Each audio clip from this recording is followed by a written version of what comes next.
मैं आपको अभी बताने वाला हूँ chapter 1 basic concept of direct tax. आपका इंटरमीडिएट का है ये। तो मैं आपको पॉइंट वाइज हर एक पॉइंट शॉर्ट में एक्सप्लेन करने वाला हूँ बेसिक नॉलेज के साथ। ठीक है, एकदम लेमैन भाषा में समझाएंगे कि इसमें लिखा हुआ क्या है। और यदि आपको डिटेल में पढ़ना है तो आप इंस्टीट्यूट का मॉड्यूल रेफ़र कर सकते हैं। अगर यदि आपको समझने के लिए चाहिए तो आप इधर से आराम से समझ सकते हैं। ठीक है, तो देखिए सबसे पहले बेसिक कंसेप्ट का इंट्रोडक्शन पार्ट। इंट्रोडक्शन में क्या था? Meaning of tax. Meaning of tax क्या होता है?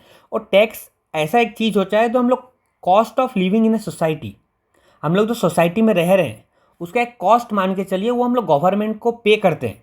वो लगाता कौन है हम लोग के ऊपर? Government of India. ठीक है, वो हम लोग गवर्नमेंट को देता है। वो एक अमाउंट है हम लोग का इनकम का जो हम लोग गवर्नमेंट को देना पड़ता है, क्योंकि cost of as a cost of living to meet the common expenditure welfare, common welfare expenditure. Common welfare expenditure मतलब कि हो गया कि मान लीजिए रेलवे में जो खर्चा हो रहा है, ट्रैक बैठाने का, फिर जाके रोड बनाने का खर्चा, फिर जाके डैम बनाने का, डिफेंस में खर्चा हो रहा है, हेल्थ केयर सेक्टर में, एडुकेशन में, ये सब में आपका वो पैसा यूज़ होता है, वेलफेयर एक्सपेंडिचर। ठीक है। टाइप ऑफ टैक्सेस, दो टाइप होता है, एक डायरेक्ट टैक्स, एक इनडायरेक्ट टैक्स। पहले हम देखते हैं डायरेक्ट टैक्स क्या होता है। डायरेक्टली ऑन द इनकम और wealth of a person, directly on the income और वेल्थ ऑफ ए पर्सन, ये जो एक पर्सन जो इनकम कमाता है या उसका जो वेल्थ है उसका ऊपर डायरेक्टली लगता है। ठीक है, ये कोई आरा टेरा नहीं है, इसका स्लैब है एक दिया हुआ गवर्नमेंट के लिए, उसमें जिसमें डिडक्शन मिलता है आपका, और जितना भी कुछ कुछ मिलता है वो सब आपका बाद में आएगा। लेकिन अभी इतना समझ लीजिए वो डायरेक्टली इनकम पे और वेल्थ में लगता है। ठीक है, एक पर्सन का। फिर cannot be recovered from somebody else, that is burden cannot be shifted. इसका मतलब क्या हुआ? ये जब आप कंपेयर करेंगे इनडायरेक्ट टैक्स और डायरेक्ट टैक्स को तब समझ में आएगा कि जैसे कि इनकम टैक्स आपका जैसे 1 लाख मतलब 10 लाख इनकम हुआ, उसमें आप मान लीजिए एक बार एज्यूम कर लीजिए कि आप 1 लाख टैक्स दे रहे हैं, तो आप वो किसी से रिकवर नहीं कर सकते हो।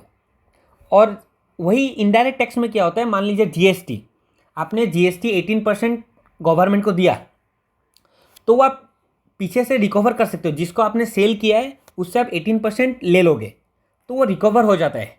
तो इसलिए इनकम टैक्स क्या होता है? ये बर्डन आप शिफ्ट नहीं कर सकते हो दूसरे पे, और लेकिन इनडायरेक्ट टैक्स में आप बर्डन शिफ्ट कर सकते हो। वो मैं आपको बता रहा हूँ आगे। एग्जाम्पल क्या होता है? Income tax act, income tax जो हम लोग एग्जाम्पल क्या होगा इसका? डायरेक्ट टैक्स का इनकम टैक्स। ठीक है, और भी होता है, वो बाद में जानेंगे। फिर इनडायरेक्ट टैक्स का बात आता है। Tax is levied on the price of the goods और सर्विसेज। जो हम लोग गुड्स किनते हैं या सर्विसेज देते हैं उस पर जो टैक्स हम लोग का लगता है वो होता है indirect tax. Can be recovered from someone else, हम लोग दूसरे से वो रिकवर कर सकते हैं।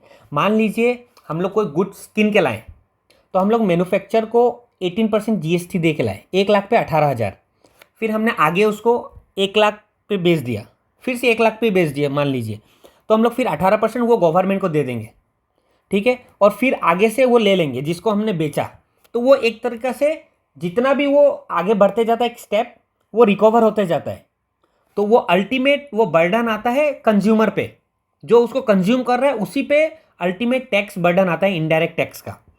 ठीक है, तो इसलिए क्या लिखा है? Their burden can be shifted. फिर इसका एग्जांपल क्या होता है? जीएसटी या फिर custom duty. Why taxes are levied, taxes क्यों लगाया जाता है हम लोग के ऊपर? Basic source of revenue for the government, ये गवर्नमेंट का एक बेसिक सोर्स ऑफ रेवेन्यू है। ठीक है, जो गवर्नमेंट आपका जो गवर्नमेंट को चाहिए होता है पैसा एक्सपेंडिचर करने के लिए, उसको उसके लिए टैक्स लगाया जाता है कि वो जमा हो पाए। Utilize for meeting the daily expense, वो जो गवर्नमेंट का एक्सपेंस होता है वही उसका लिए यूटिलाइज किया जाता है वो पैसा, जैसे defence, education, health care, road, dams etcetera. ठीक है, फिर आता है 1.3 पावर टू लेवी टैक्सेस। किसके पास पावर है? The constitution of India in article 265 lays down that no tax shall be levied और collect expect the by the authority of law. सिर्फ अथॉरिटी ऑफ लॉ ही टैक्स लगा सकते हैं और कोई भी आम इंसान वो टैक्स किसी पे नहीं बर्डन डाल सकता है, कि आप अपना प्राइवेट भी टैक्स कभी नहीं लगा सकते हैं। ठीक है, तो देखिए a tax need to be framed by the government, वो गवर्नमेंट स्टेट गवर्नमेंट फ्रेम करे या सेंट्रल फ्रेम करे। Constitutions give power to state and centre, वो सेंट्रल गवर्नमेंट पूरा इंडिया पे टैक्स लगा सकता है, और स्टेट गवर्नमेंट अपना स्टेट के लिए अलग से कोई टैक्स बना सकता है, ठीक है, tax laws. Article 246 of the Constitution of India has given power to the Parliament to make laws on income other than agriculture income। Article 246 constitution of India का पार्लियामेंट को पावर देता है, वो लॉ बना सकता है on income other than agriculture income. Income के ऊपर कोई भी लॉ बना सकता है, वो कितना रिबेट देना है, कितना डिडक्शन देना है, कितना स्लैब क्या होना चाहिए, लेकिन बस वो एग्रीकल्चर इनकम पे नहीं बना सकता है अदर देन एग्रीकल्चर इनकम। अगर डिटेल में आपको पढ़ना है तो आप इंस्टीट्यूट का किताब को रेफ़र कर सकते हैं, मैं आपको शॉर्टकट में ये बता रहा हूँ, ठीक है। फिर देखिए overview of income tax law in India. The income tax law in India consist of following components. क्या क्या कंपोनेंट है income tax law in India के अंदर? देखिए पहला आता है इनकम टैक्स एक्ट 1961। ये कब से आता है? देखिए 1 अप्रैल 1962 से ये केम इनटू फोर्स। ये 1 अप्रैल से लगना स्टार्ट हुआ, पूरा इंडिया के ऊपर लगता है। सेक्शन इसमें कितना है? सेक्शन 1 से 298 तक है। फिर देखिए annual finance act, every year finance minister आते हैं, इंट्रोड्यूस करता है फाइनेंस बिल्स पार्लियामेंट में, पार्लियामेंट बजट सेशन में, ठीक है। आपको पता है 1 फेब को हर साल फाइनेंस मिनिस्टर आपका फाइनेंस बजट सेशन में बजट इंट्रोड्यूस किया जाता है। वो जो बिल पास होता है by both parliament and ascent of the president of India, दोनों पार्लियामेंट से पास होने का बाद कोई भी लॉ, उसका बाद प्रेसिडेंट ऑफ इंडिया का उसमें सिग्नेचर चाहिए, फिर ही वो इट बिकम्स फाइनेंस एक्ट, वो फाइनेंस एक्ट बनता है, ठीक है। Amendments are made to the income tax act and other tax by the finance act. Finance act को लगा के हम लोग इनकम टैक्स और अदर जो भी एक्ट्स है उसमें हम लोग अमेंडमेंट्स कर सकते हैं। अमेंडमेंट्स का मतलब होता है चेंजेस। फॉर एग्जांपल अभी कोई चीज़ में 18% जीएसटी लग रहा है, तो आप उसको चेंज करेंगे और उसमें 5% जीएसटी कर देंगे, उसको बोलते हैं अमेंडमेंट। कि कोई भी चीज़ को अमेंड करना, कोई भी जैसे टैक्स स्लैब है इनकम टैक्स में, पहले था 2.5 लाख से, फिर 5 लाख से, फिर 7 लाख से, तो वो अमेंडमेंट करके ही वो होता है, ठीक है। वो आगे आपको पता चलेगा। फिर आता है income tax rules. Income tax rule क्या होता है? देखिए the administration of DT direct tax is looked by the CBDT. CBDT का फुल फॉर्म हो गया central board of direct taxes. Direct tax का जो एडमिनिस्ट्रेशन है ना, डायरेक्ट टैक्स को कौन चलाता है? सीबीडीटी चलाता है। वो सब ध्यान देता है पूरा काम के ऊपर। CBDT empower to make rules, उसको एम्पावर किया गया रूल्स बनाने के लिए for proper administration of income tax act. कोई भी यदि एक्ट पास किया जाता है पार्लियामेंट के तरफ से, और उसमें सिर्फ एक्ट नहीं होता है, एक्ट के अंदर रूल्स होता है, बहुत सारे रूल्स होते हैं कि ये आपका इसमें रिबेट मिलेगा, ये आपका एग्जेम्प्ट है, ये आपका एग्जेम्प्ट नहीं है, इस पे टैक्स ज़्यादा लगेगा। वो हम लोग रूल बनाते हैं CBDT. CBDT frame rules from time to time, जब जब दरकार पड़ता है तब तक वो रूल्स बनाते रहते हैं। फिर सर्कुलर का मतलब देखिए, circular are issued for specific problems to clarify doubts for guidance of officers या फिर एसएससीज।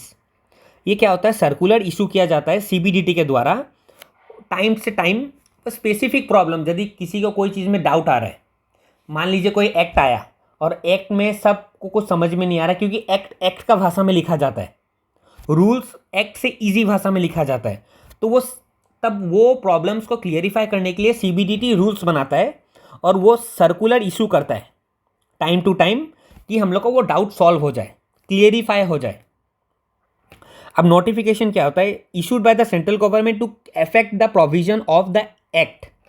CBDT also empower to make और अमेंड रूल्स। सीबीडीटी के पास भी पावर है टू मेक और अमेंड रूल्स, ठीक है। ये नोटिफिकेशन सेंट्रल गवर्नमेंट की तरफ से आता है कभी कभी कुछ चेंजेस के लिए। फिर आता है legal decisions of the court. ये लास्ट है आपका नंबर 1 हेडिंग में, ये लास्ट वाला है आपका पार्ट, आप देख लीजिए। Legal decisions of the court. ये लीगल डिसीजन क्या है?